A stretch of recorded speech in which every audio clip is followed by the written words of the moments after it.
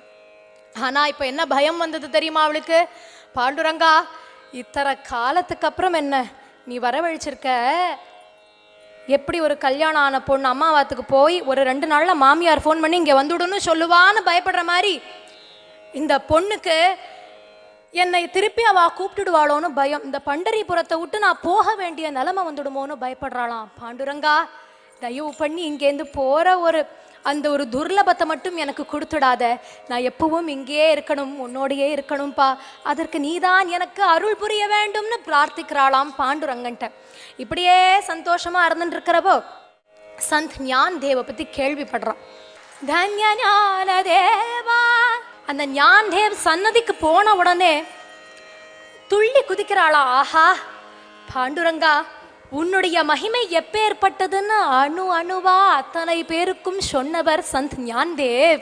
அந்த ஞான்தேவுடைய சன்னதிக்கெல்லாம் நான் போவேனா, அதற்கெல்லாம் நான் தகுதியானவளான்னு நினைச்சேன். ஆனா உன்னுடைய பக்தி ஒன்று இருந்தால் எதற்கும் தகுதியாகிவிட முடியும் என்பதை நீ உணர்த்திட்ட எனக்கு. இந்த ஞான்தேவ் சந்நிதிக்கு வந்த உடனே என்ன ஆச்சுன்னார், தன்ய கானோ பாத்ரா, தன்ய கானோ பாத்ராங்கிறா. நான் தன்யமாயிட்டேன், நான் பாக்யசாலியான ஞான் தேவ இன்னைக்கு நான் பார்த்துட்டேன், அதனால நான் பாக்யசாலி அப்படின்னு சந்தோஷமா இருந்துட்டு இருக்கா. அப்படியே விட்டுடுவாரா பாண்டுரங்கன் சந்தோஷமா இருடின்னு? சோதிக்கணும் இல்லையா? அடுத்து சோதனை பண்றார். அந்த ராஜா என்ன பண்ணினார், அடுத்த நாள் கானோபத்ரா வரலையே, இவ பண்டரிபுரத்துலனா இப்படி இருந்துட்டு இருக்கா, கானோபத்ரா வரல. ராஜா உடனே கேட்கிறார், கானோபத்ரா எங்க? ஒற்றர்கள் எல்லாம் போய் அழிச்சுட்டு வரோங்கிறா. ஷியாமாட்ட போய் கேட்குறா, பொண்ணு அழிச்சுட்டு வர சொன்னார் ராஜாங்கிறார், என் பொண்ணு காணாத போயிட்டான்னு விட்டான். எங்கே போனானே தெரியல, நேற்று நைட்டு சொன்னேன் இந்த மாதிரின்னு, காணாத போயிட்டா. கண்ணை திறந்து பார்த்தா ஆளை காணும், எங்கே போனான்னு தெரியலன்றா ஷியாமா. அந்த ஒற்றர்கள் எல்லாரும் அதை ராஜாட்ட சொல்றா. ராஜா உடனே கானோபாத்ராவை நான் பார்த்தே ஆகணும், அதிலும் எப்போ அவள் இப்படியெல்லாம் பண்ணுறாளோ கண்டிப்பாக அந்த பொண்ணை நான் பார்த்தாகணும், கானோபாத்ரா எங்கே இருந்தாலும் தேடி அழிச்சுட்டு வாங்கன்னு ராஜதூதர்களும் அனுப்பிச்சுட்டான். அவள் எல்லாம் புறப்பட்டுட்டா. ஒத்தொத்தரும் ஒரு இடம் ஆளுக்கு ஒரு திக்குக்கு போய் ஒரு மூளைக்கு போய் தேடிட்டு வரா. கண்ணிலேயே படலை. அவளுக்கு பண்டரிபுரம் போகணும்னு தோணலை. ஏன்னா அப்போ இருந்த அந்த ராஜா இஸ்லாமிய மதத்தை சேர்ந்தவர், அதனால கோவில் பக்கம் போகணுங்கிற எண்ணம், ஏன்னா உருவ வழிபாடு இருக்கும் இடத்திற்கு அவள் போக மாட்டான், அதனால அந்த இடம் அவளுக்கு தோணலை. அப்புறம் திடீர்னு தோணித்து, இந்த சந்துக்கள் எல்லாம் வந்தா அவ அம்மா அனுப்பி வச்சா நான் பார்த்தேன்னு யாரோ ஒருத்தர் சொல்லிட்டான். எந்த குலமாக இருந்தாலும் எதுவா இருந்தாலும் பக்கத்து வீட மாதிரி நமக்கு எதிரிகளே இருக்க மாட்டான். நண்பர்களும் அவாதான், எதிரிகளும் அவாதான். நம்ம நன்னா இருந்துட்டா அவளுக்கு ஏறின்றோம் சில நேரங்கள்ல. அப்படி அந்த பெண்கள்ல யாரோ ஒருத்தர் போய் சொல்லிட்டா போல இருக்கு. பண்டரிபுரத்துக்கு வந்துட்டா, ராஜதூதர்கள் எல்லாம் வந்துட்டா, கண்டுபிடிச்சுட்டா கானோபத்ராவை. கூப்பிடுறா, கானோபத்ரா வா வா போலாம், ராஜா உன்னை கூப்பிடுறார், உன்னை அழிச்சுட்டு வர சொன்னாருங்கிறார். வர முடியாது பாண்டுரங்கனே, கதின்னு இங்கே வந்துட்டேன், இதுக்கப்புறம் உங்க ராஜா என்ன, நான் வரமாட்டேன் எங்கேயும்ங்கிறா. கானோபாத்ரா நீ வரலன்னா நடக்கிறதே வேறங்கிறா.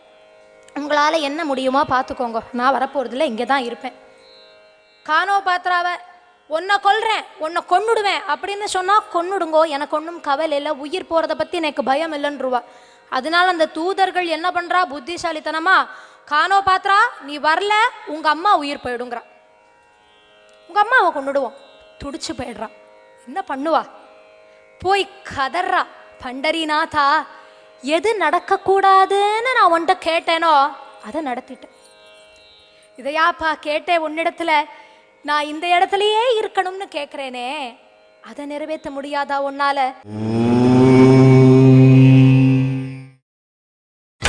நீங்கள் பார்த்துக் கொண்டிருப்பது உங்கள் விஜய்.